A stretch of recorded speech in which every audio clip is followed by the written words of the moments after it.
So now we're going to look at the last page of the assignment. And the last page is asking you round to the nearest tenth, okay? And what you're going to do is you have to find all three angles, or all the angles that are missing and all the sides that are missing. So let's start off first. We'll go through and we'll do the angles in blue. Well, the angles should be pretty simple and straightforward, because what is the triangle sum theorem? And I'll write it for you. Remember when we were doing those good old proofs? What does the triangle sum theorem say? It's the theorem that states the three angles of a triangle will always sum to 180. So we're going to use this idea just to find the missing angles. Well, in a right triangle, you've got a 90-degree angle, you've got a 62-degree angle, so how do I find the third angle? There's two ways. The first way is, all right, I know the entire triangle is 180 degrees, and I know that I already have 90 degrees plus 62 degrees, so I'm going to take 180 and subtract the two that I have, and I get 28 degrees. That's the first way you can do it. The second way you can do it is, in a right triangle, remember we always talked about how the right angle is its own angle, and then the other two angles, the acute angles, are complementary. So the acute angles in a right triangle,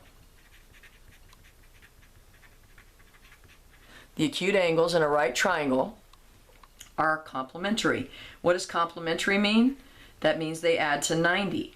How do I know that the two acute angles in a right triangle are complementary? Well, if the whole triangle adds to 180, and this angle all by itself is 90, what does that mean the other two have to add up to? 90. So each pair of acute angles in a right triangle adds up to 90. Well, we just worked this one out.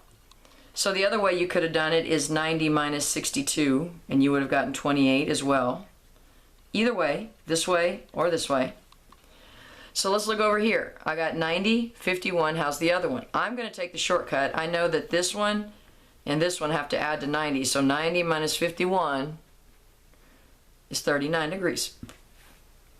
So I know this is 39 degrees. Okay, let's go to this one. The two acute angles add up to 90, so I know 90 minus 42 is going to give me that angle, which is 48 degrees. Always put your degree symbol on there, guys. Label your units, okay? The last one, this is 53. It's a right triangle, so I know that the two acute angles have to be complementary. So I know that 90 minus 53 is 37 degrees, which is my other angle. Okay, so there's just an example of how you find the angles. Pretty simple, right? Okay. Now let's start looking at finding the missing sides. Okay, so for number 17, we're given this side right here. So you need to decide what angle you're going to use, because there's multiple ways to do it. If I pick angle B and I choose the 62-degree angle, this is my opposite. If I choose angle A and that's the 28-degree angle, this is my adjacent. So which one do you want to pick? Well, it doesn't matter. Just because of the alphabetical reasons, I'll choose angle A. All right.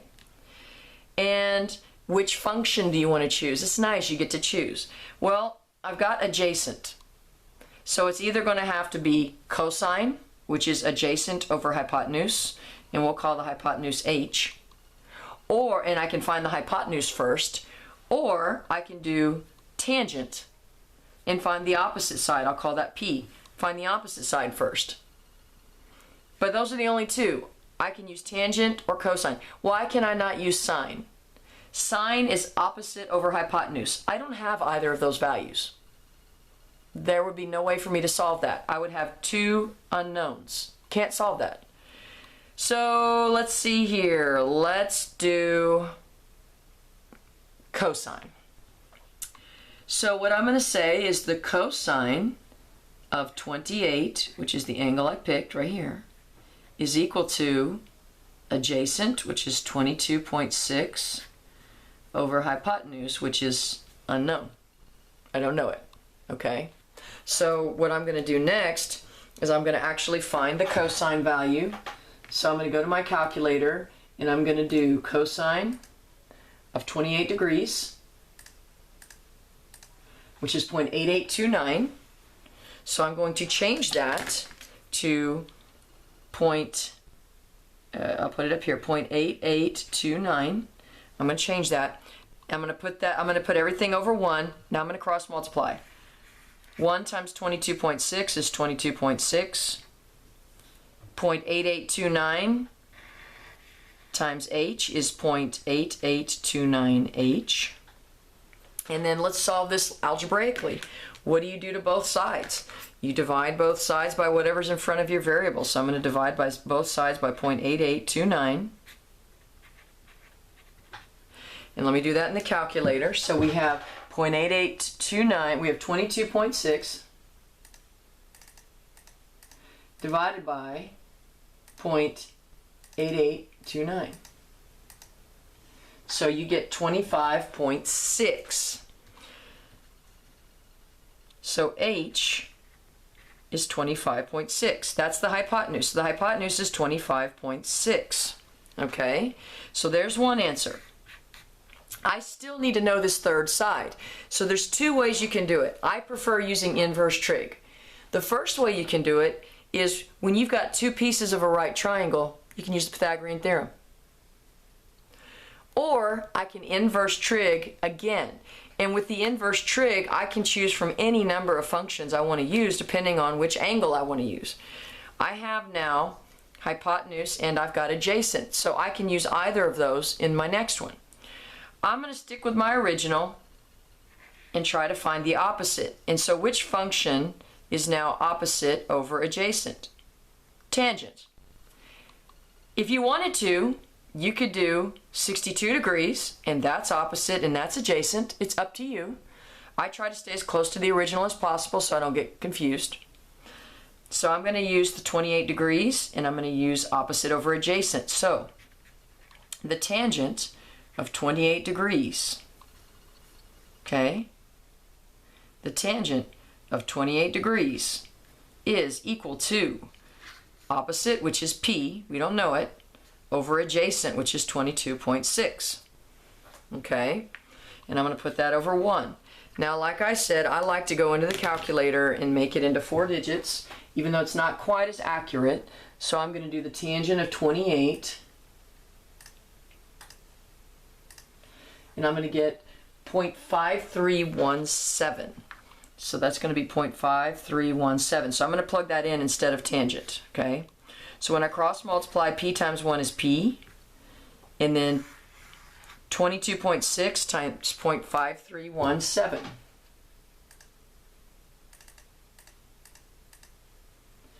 is 12.02, which is just 12.0. And you have to round to the nearest tenth, so you have to make it 12.0. So this side is 12.0. So that's how you use the trig to find the missing sides. Okay? It does take a little bit of work, but it's something that you'll get good at once you practice it over and over and over again. Sorry about my shadow there, it's kind of creepy. Okay, so let's do one more example. All right, so let's look at number 20. We'll do number 20, okay? So on number 20, on number 20, I've got 37 and 53. I get to choose what angle I want. Well, I'm going to choose A because I like to choose A. Doesn't matter, you could have chosen B. So if I choose A, this is my hypotenuse, this is my adjacent, and this is my opposite, which I'm going to call P. All right? So what function do you want to use? Well, what's the one clear thing I've been given? I've been given the hypotenuse. Which two functions have hypotenuse? Cosine and sine. So I can use cosine and sine to find the hypotenuse, to find the function. So what I'm going to have is I'm going to take the cosine, I'm going to do cosine first, and I'm going to find the adjacent side first. That's because that's what I want to do. I want to find adjacent first. I'm going to call it A. So the cosine of 37 degrees equals your adjacent side, which I'm going to call A, over the hypotenuse. What's the hypotenuse? 5 meters. Now I'm going to put that over 1. So I'm going to do cosine of 37 in the calculator. So cosine 37, and I get 0.7986. So it's going to be 0.7986 that I'm using instead of cosine 37. I'm going to cross multiply. A times 1 is A. 0.7986 times 5 is 3.99.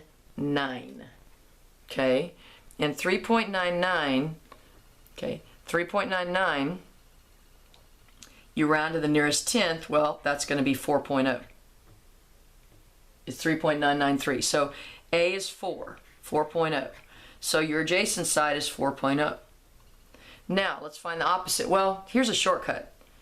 This is a Pythagorean triple. If I've got 4 and 5, what's the other side? 3. Remember your 3, 4, 5. But let's find it with trig. So let's do the second trig. So with the second trig, I now have the adjacent and the hypotenuse, so I just need to find the opposite. Well, over here I use tangent. Let's use sine this time, just for fun. So I'm going to do the sine of 37 degrees. And what sine? Opposite over hypotenuse, right? Okay? Sine is opposite over hypotenuse. So the opposite is P. We don't know it. And what's the hypotenuse? 5 meters. I'm going to put sine over 1. Then I'm going to go into the calculator and I'm going to do sine of 37. And I get 0.6018. So I'm going to trade this out with 0.6018. So I'm going to cross multiply. Okay, P times 1 is P. 0.6018 times 5. Whoops. 0.6018 times 5 equals 3.009, which is 3.0, which thus proves it is a 3, 4, 5 triangle. So that's how you use the trig to find these. Now, you can do Pythagorean theorem. And here, let me show you an example. Let's say I don't want to use trig to find opposite. Well, what do I know? I know hypotenuse. And guys, remember, I forgot, put meters on there. That's your units, meters, okay? Over here, this was miles. So this is my mistake. You got to put your units on there, miles and miles. Always get your units, okay? My mistake on the first one. So make sure you have your units. So these are meters. Now, let's say I don't want to use trig for the second part. I would have known 5 and 4. Well, I can do the Pythagorean theorem. And since a squared plus b squared equals c squared, but I'm given this hypotenuse, I can do 5 squared minus 4 squared equals p squared, which is my opposite. Because you subtract. When you have the hypotenuse and a leg, you subtract. When you have the two legs, you add. So I would have gotten 25 minus 16 equals p squared. 9 equals p squared, and then let's inverse it. Let's get rid of that p squared and make it p. Let's inverse it. So we square root, so p is 3. Same thing. So you could have used the Pythagorean theorem. So you have either option, and that's how you can use the trig to find more than once to find the measurements.